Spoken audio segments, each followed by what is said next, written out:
I'm Zinn, Southwest Arkansas. I drove 800 miles up here, about 800 pounds of wood, pulling a 1,000-pound trailer.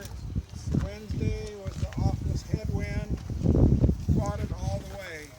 And you can tell I'm about a foot higher than Wayne's real design, and so I would encourage you to build it short, avoid that headwind problem. I did quite a bit of hybrid driving because of the headwind and the load. I used 14 gallons of gas. That's 56 miles a gallon. So that don't bother me too much. You know, I can afford to do that. Pretty much Wayne's by the book. I'm using straw in the hay filter. A little more coarse. We don't have any good coarse hay in Arkansas. I'm not using the exhaust heat exchanger. My inlet air is in right here. And it just takes longer for the whole unit to warm up.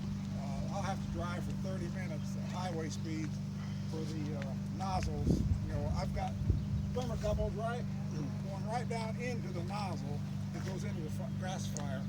And if you stuck your finger in the nozzle, you would touch the end of the thermocouple. So those nozzles run around 1100 degrees under a full pull. Stay there pretty steady.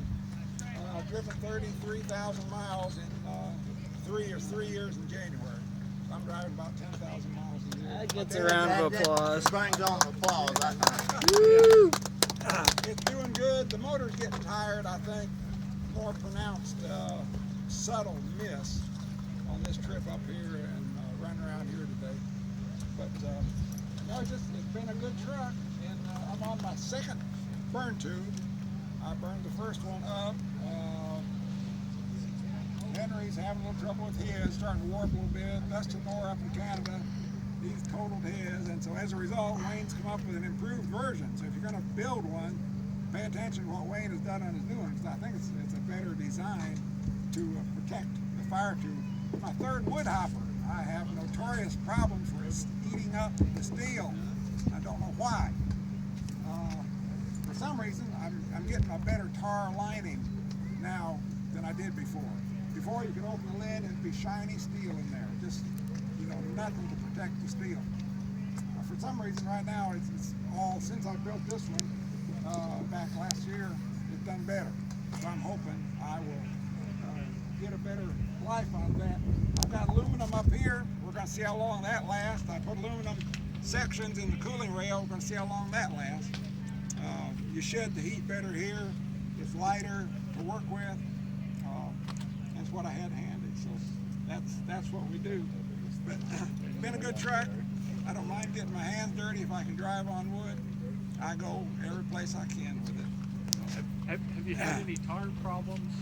Sir? Have you had any tar problems? I don't have tar problems much, I don't think. Once in a while I get a sticky throttle. This is one of those trucks, if you completely clean out the ash underneath, it's not going to run right.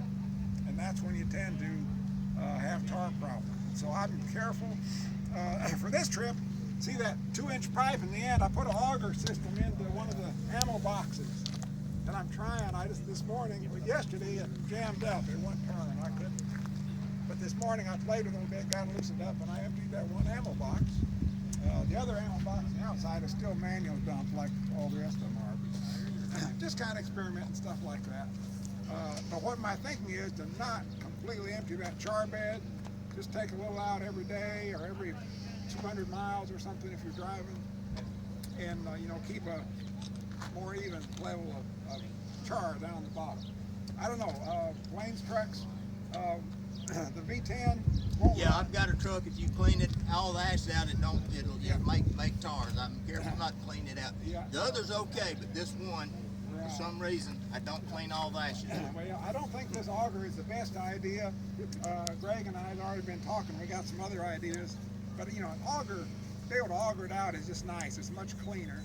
But this thing, it has to go over the axle, dodge the shock absorber and the airbags, and it's just, it's a crooked path. I don't think the flexible pipe's going to hold up. The auger will, but the rest of it probably won't. The only main other thing I did on my blowers, I've just got 4 blowers, and you exhaust with them, and then I just reverse the polarity on the blowers to blow back and evacuate the wood hopper. and that seems to work okay. Just one less blower. I've just got one pusher blower, but you'll see after it gets dark, it'll make a flame. Any questions? Anything? They're good trucks. I tell people it's the best design on the road, and I believe it is. Carl, I got a question. Yeah.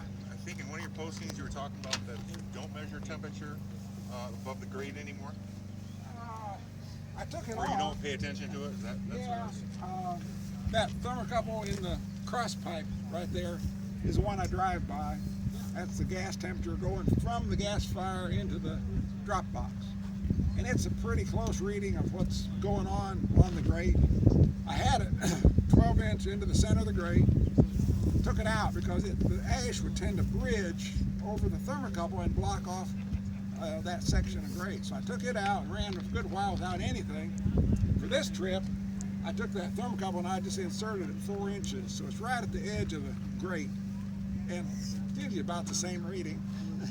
You know, we think a lot of the gas is going out sideways on the grate as much as going down. And so it's just a, you know, it's a relative number. Keep your eye on things. If you a big change or if it's not working, you know, you'll see it.